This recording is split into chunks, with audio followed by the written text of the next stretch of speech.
Assalamu alaikum wa rahmatullahi wa barakatuh, and welcome back to Questions and Answers live here on Iqra TV from the Bradford studios. I was talking to some documentary makers from Norway just a couple of days ago rather.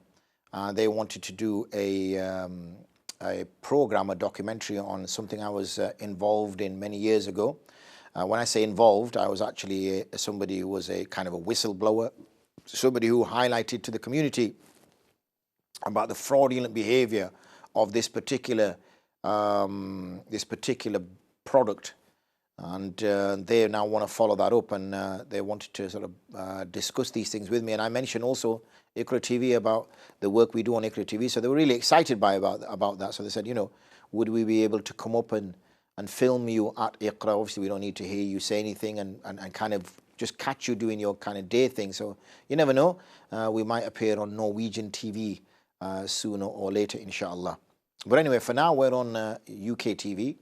And we are looking at answering your queries, answering your questions by ringing in on 01274 214299. That's 01274 214299. So please do get your calls in. If on the other hand you wish to email, then it is Q&A@iqra.tv. That's Q&A@iqra.tv. We look forward to you calling in or emailing in. I now can hear the whisperings, the sweet whisperings of Adil now when he talks to me, mashallah. That technical fault has been resolved. But like we said before the break, there was no fault on the calling. So you can call in. Please, if you did call in early and you dropped your call, then now is the time. As I said, because of Maghrib's timing, it means our show will be shorter this week as we catch Maghrib literally at the start time of the show. So please do bear that in mind. So now's the time to call. Let's look at some more queries that we got from the ladies group this time. So let's see, question. There we have it. So it is there. Assalamu alaikum wa rahmatullahi wa barakatuh. Hope you are well and are in the best state of health and iman by the mercy of Allah subhanahu wa ta'ala. A salah void of khushu is struck back on the person and not accepted. Wa alaikum assalam wa rahmatullahi wa barakatuh. Whenever we hear statements like this, whether they are statements that are reported from the Prophet ﷺ or from the companions, which speak about of the khushu, of having full humility, having full engaging with one's prayer, having full appreciation of the existence and observation of Allah.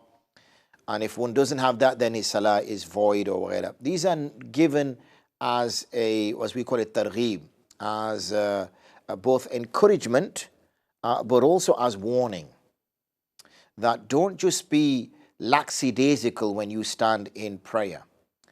In terms of the acceptance or the not acceptance of prayer, all we can do is on the fiqhi aspects of prayer. So as long as we are doing the fara'id, as long as we are doing the wajibat, and if we miss a wajib, we've made sajdatu sahwi. As long as we do the sunan, the mustahabat, to the best of our ability, then the wajibat and the fard will mean that the salah is valid. Will Allah accept it? Only Allah knows best. Will our chances improve if we complete all the sunan and all the mustahabat? Of course.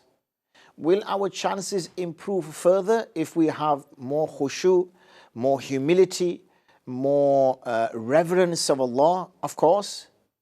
But can we say the salah is void and unaccepted? No, because we judge the salah from a dunyavi perspective, from a worldly perspective. We judge it from a worldly perspective. And what we say is that this is based upon how we understand it from a fiqh basis. Okay, so from a fiqh basis, if that salah is valid, if the person has done the faraid, yani qiyam, qira, ruku, sajda, wa ghayra, he's done all those things, and then that salah will be considered as valid. We have a caller who's called in on 01274 214299. Assalamu alaikum wa rahmatullahi wa barakatuh. Wa alaikum assalam, Sheikh Amjad. How are you? I'm very well, thank you, my brother. You're keeping well yourself? Very well, mashallah. Very well indeed. Excellent, excellent. Nice to hear from you. Thank you very much indeed. What it is, I was watching another program yesterday. How dare you watch another program?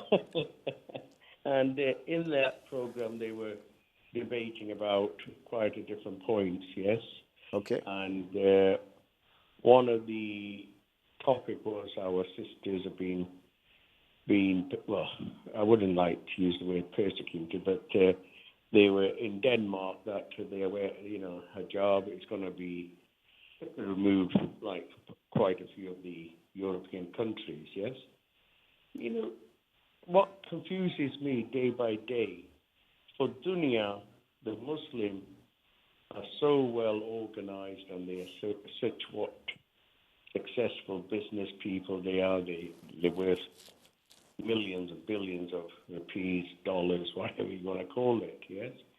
Why is it people with such knowledge, whose responsibility, it is also my responsibility as well, that we are not united to make the people who are scared of Islam, who are scared of us Muslims, because ignorant is a bliss lot of the time, and unfortunately, the European are scared what we Muslim are all about. I mean, I used to be a very successful fashion company. It's in our blood. Asian people are in two things, restaurants or successful fashion retail. But I now specialize in schoolwear. And sometimes you see the way these youngsters are dressed up. Unfortunately, it's all to do with the social media of the TV, music, and so and so. And yet here we have our daughters, our sisters, our mothers, majority of them are, mashallah, covering their entire body, which is, to me, a respectable manner that they are self-respected. We have a lot of European people who are self-respected and they wear decent, respectable clothes. Why is it, and though you dare take it personally, you people with the knowledge are not united to go forward with these people who are always trying to run down the Muslims?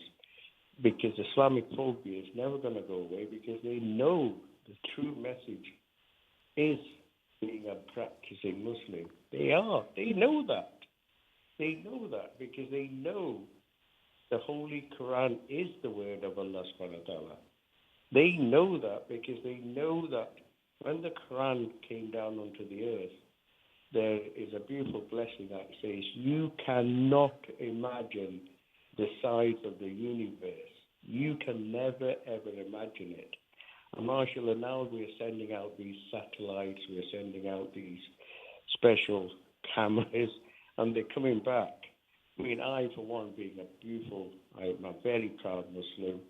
I actually say I'm a Muslim Welshman because, as you know, I'm from North Wales, yes? Yep. And mashallah, mashallah, I always used to think as well sometimes that beyond our system of the, once the clouds is all dark and black, it isn't.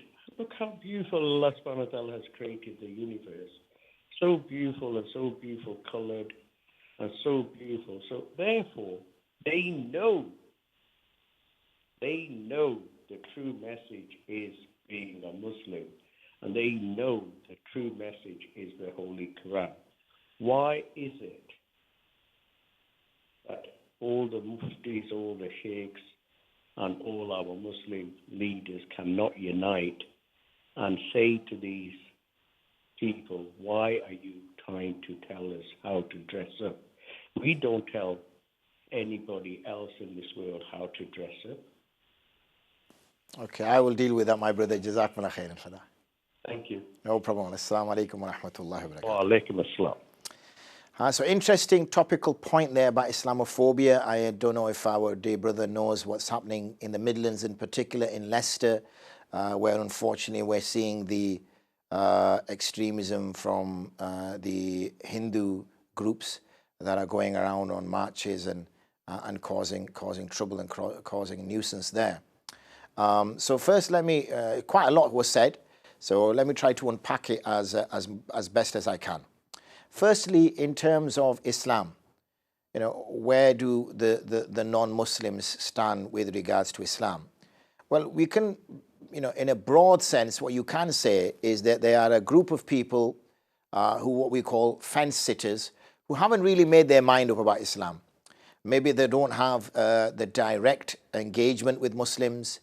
Maybe they have engagement with some Muslim but not other type of Muslims. Maybe they are close-minded people. There could be numerous reasons why. And there are fence sitters. They've not really made their mind up. They will, if they see Muslims do good, yeah, that's all good. If they see Muslims do bad, they'll call it out as bad. And as I said, until you personalize your relationship with Muslims, then you will always consider them to be a homogenous group. We do the same, when we don't know a particular race, or when we don't know a particular ethnicity or a particular religion, we club all of them as one homogenous group, like they're all on one WhatsApp group together or something. And that's the same towards Muslims. But there is, without doubt, a small, very active, very, to a certain extent, very powerful group that see Islam as probably the only geopolitical entity that could cause problems on the planet, as we see with communism, not being the force it was as it was in the 60s, 70s, and 80s, and maybe even into the 90s. As we see, for example, other types of geopolitical philosophies aren't as powerful as they were, and we're seeing that there seems to be a homogeneity now. There seems to be a certain way of thinking of how the world should be run. The word of the world order. There seems to be a world order now forming and a hierarchy forming, and unfortunately, Muslims don't really come high up on that list. They're pretty low on that list, and therefore we see what we see on the planet. Why don't scholars come together? Well, scholars do come together, and scholars do agree on the principles, without doubt. But when you are a minority, you are a minority, and you will easily be sidelined. You will easily have your voice removed. The whole reason we have things like Iqra TV is to give a platform for the Muslim voice. Very rarely will you see on mainstream media the Muslim voice, unless it's palatable, unless it's acceptable, unless it's saying a certain thing. But as soon as there's a religious voice, a different way of life, a different way of thinking, a different way of believing, then that's unfortunately not seen as progressive. It's not seen as is good. Its sideline is pushed to one side. And that's not just in the media. That's happening in all our establishments, in all our structures, in all our hierarchy, because it is what it is. That's just the way it is. And so, yes, as I said, ulama do get together, ulama do send out strong messages just about the issue that's taking place in Leicester. Many Muslim organizations, MCB, for example, Wifaqul Ulama, sent out strong messages condemning the efforts being made by a small group of people, extreme provocations against Muslims in particular, in order to see a reaction. But it's now to see what happens as a consequence. I could talk about this a lot more, but I'm conscious now that we are coming to the end of our session. Would it be nice to get that call right at the beginning of the session? Maybe our brother can remind us when we're back on air tomorrow, because now we're going to go off air in the next 30 seconds or so. But we will be back tomorrow. Again, bear in mind, Maghrib here in Bradford is about near enough 7:15. So there'll be a slight delay as we come on air, inshallah. But rest assured, we will be on air to deal with more questions and answers. So please book it in, have your questions ready, get them in early, because it's going to be a roughly half an hour slot.